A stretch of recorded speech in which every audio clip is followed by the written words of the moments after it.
I'm so sorry for my picks at UFC Paris. I am so sorry. You deserve better than this. And I'm about to give you better for UFC 307. Let's get straight into the picks. I've got to get a hold of myself. Starting off UFC 307, we're going with McGee versus Tim Means. And I'm favoring the Dirty Bird for this one. I think Tim Means gets the job done.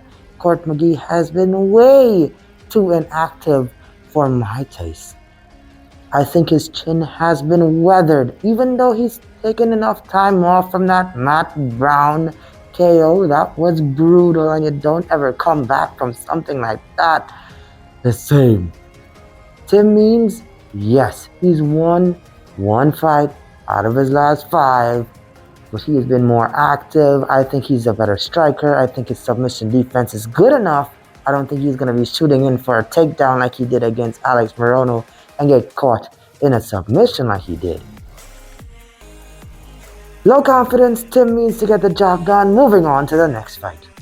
Moving on to the light heavyweight division, we have Ovince in Preux versus Ryan Spann, and boy, do the odds makers favor Ryan Spann on this one. I disagree with it. I think this fight is closer to a pick'em because Ryan Spann fight IQ has not been there in all of his fights, in my opinion.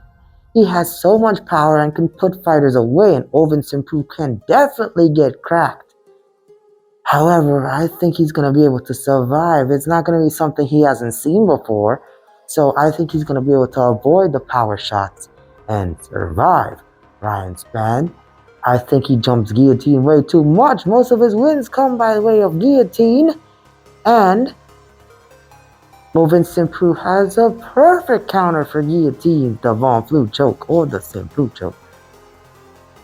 I think he might be able to catch him, and there's definitely value in the underdog, so I'm going to be placing a bet on Ovince in Preux to get it done. You can fade this one, but there's too much value for me to fade. So Ovince in Preux to get the job done because Ryan Spann is not a genius. We got Carla Esparza matched up against Tecia Pennington, formerly known as Tecia Torres. And Tecia Pennington looked phenomenal in her loss against Tabitha Ricci. Some people, including myself, think that Tabitha Ricci lost that fight because Tecia Pennington, her takedown defense looked great, her striking looked really good as well. Carla Esparza, the way she fights, she wants to impose her will through wrestling. Once she gets the fight down to the ground, she's going to hold it there, score points, and try to win by decision. If Tecia Pennington is able to fend off takedowns, she wins the stand-up battle. Based on what I've seen in the last fight, I think she is going to be able to stop the takedowns and avenge her loss against Carla Esparza. I pick Tecia Pennington to win. No bet on this one. Next up, we're moving on to the lightweight division where we have Alexander Hernandez set to face off against Austin Hubbard. And Alexander Hernandez, what a fall from grace he has taken since fighting Donald Cerrone. But I do believe he is the better fighter. I don't want to stay too long on this play because I'm not going to be placing a bet on this play, but I think Alexander Hernandez gets the job done. He's faced the better competition. I think he's the better striker. I think he gets it done. Moving on.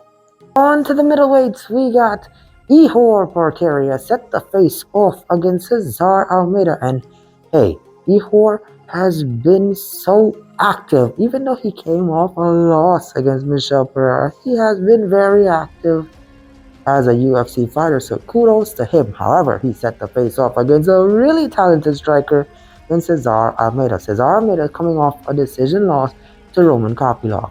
Roman Kopylov is a striker, and Cesar Almeida was so good in the striking department that he forced the striker to turn to a wrestler. His wrestling looked absolutely terrible in that fight, and he's going to hopefully work on that to become a more well-rounded fighter. Ihor Potieria, fortunately, is not really a wrestler. I don't think he's going to be able to shoot and be successful for takedowns, and it's going to end up like a Dylan Budka situation. I think Cesar Almeida is going to put Ihor Potieria out and get back to winning ways.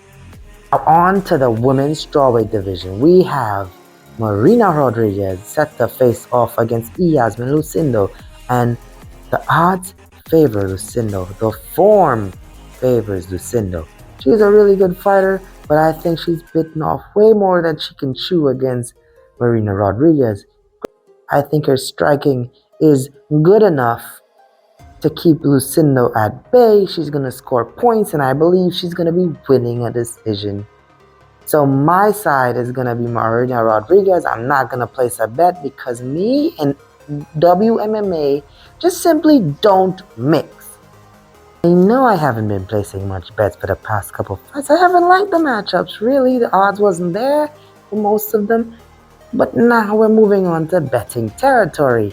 We have a welterweight fight between Stephen Wonderboy Thompson and Joaquin Buckley. Now this fight is hard to predict because it's contingent on the way in which Joaquin Buckley decides to fight. If he decides to wrestle, I believe his chances are extremely high to win. If he's successful in wrestling, he gets the job done. However, I think his ego is going to get the better of him, and he's going to want to strike with a striker in even Wonderboy Thompson. And I do believe that's going to be his detriment. The odds heavily favor Joaquin Buckley, but the striking is so good for Stephen Wonderboy Thompson, and there's a lot of value in that play. Look at what he did to a guy like Kevin Holland. He turned Kevin Holland into a wrestler. If strikers try to go up against Stephen Wonderboy Thompson, they turn to wrestlers. I believe Stephen Thompson is going to pull off a huge upset and derail the hype train of Joaquin Buckley. Moving on to a middleweight fight between Roman Dolidze and Kevin Holland. Now, Kevin Holland has been up and down between welterweight and middleweight, and I think that's going to come to his detriment because he's fighting a middleweight in Roman Dolidze, who has looked great in some of his fights and has looked lackluster in others. One thing he has proven is he is tough. Once Roman Dolidze gets the fight down to the ground, it's easy pickings. However, if Kevin Holland manages to keep the fight standing, the fight favors Kevin Holland. I believe that Roman Dolidze is going to pressure forward, land some strikes, mix in takedowns, and get some points. I think he might be able to win by decision, but he can get a finish on the ground. There's more paths to victory for Roman Dolidze. Kevin Holland, in my opinion, just needs to win in striking. Don't think the fight stays on the feet. So I'm going with Roman Dolidze, and I'm placing a 1-unit bet on that as well. The dogs are barking. Moving on to the bantamweight division, where we have Kayla Harrison set the face off against Ketlen Vieira, and this is as easy of a fight to predict as they come. I think Kayla Harrison is going to solidify herself as the #1 contender for the bantamweight strap. She's going to get the finish against Ketlen Vieira. She's going to take the fight down with her judoka skills and ground and pound the hell out of Ketlen Vieira. Ketlen Vieira is going to try to survive. It's going to be to no avail. She's going to get softened up and finished on the floor, whether it be by ground and pound or submission, and Kayla Harrison is going to go to the back and demand a title shot. So I'm picking Kayla Harrison, and the bet is going to be Kayla Harrison to win inside the distance. Moving on to the next fight.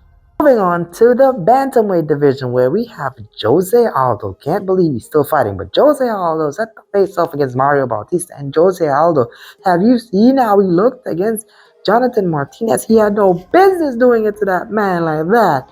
And I think he's going to be able to do the same thing against Mario Bautista. What is Bautista going to do to get the job done? He's not going to be able to outstrike Jose Aldo. He's seen it all. He's not going to be able to leg kick him because Jose Aldo wants you to, and he's going to check him and hurt you. He's not going to be able to take Jose Aldo down. Some of the greatest wrestlers in the world have tried to, and they were unsuccessful. Jose Aldo's takedown defense is phenomenal. He's going to pivot out and land some really good strikes.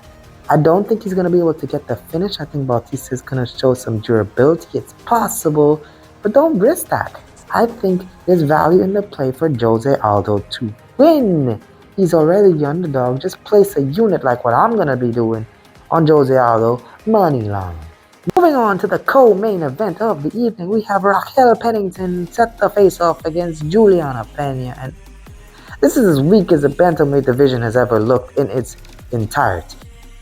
Sorry to say it, but I do believe Julianna Pena is going to become champion yet again. I'm placing a unit on that. I think she's a better fighter. Look at their performance against similar opponents in Amanda Nunes. Julianna Pena, she didn't get dominated in the way that Raquel Pennington did. Raquel Pennington quits on herself in that fight. She has grown a lot since, but Julianna Pena is not going to quit on herself. She is an absolute dog from day one, and I think she's going to be able to get the job done. Whether she does it by a finish, not too sure, but she's definitely going to be able to go all 5 rounds, and I believe she can beat Raquel Pennington. On to the main event of the evening, we have the greatest champion in current UFC, Alex Pereira versus Khalil Roundtree. Short and sweet main event. The odds favor Alex Pereira for a reason. Khalil Roundtree may not be ready to face off such high-level competition and high-level striking. He's definitely not going to be shooting for takedowns, and that's a recipe for disaster against Alex Pereira. I think Alex Pereira catches him with the signature left hook and puts him out. Khalil Roundtree, he's going to look good at points in a fight, especially when he starts kicking and moving like a Muay Thai fighter, but eventually Alex Pereira is just going to put him out. He's accustomed to that kind of thing from his kickboxing career. It's not going to be something he has never seen before. It's not going to be something he's never dealt with before, so I favor Alex Pereira to get it done by knockout. And this has been my breakdown for UFC 307. A lot of bets, a lot of underdogs, a lot of money to be made. Be sure to leave a like, comment what you think about it down below, subscribe, follow me on TikTok, follow me on Twitter, support the channel on the Patreon, and I'll catch you in the next one. Until then, game time.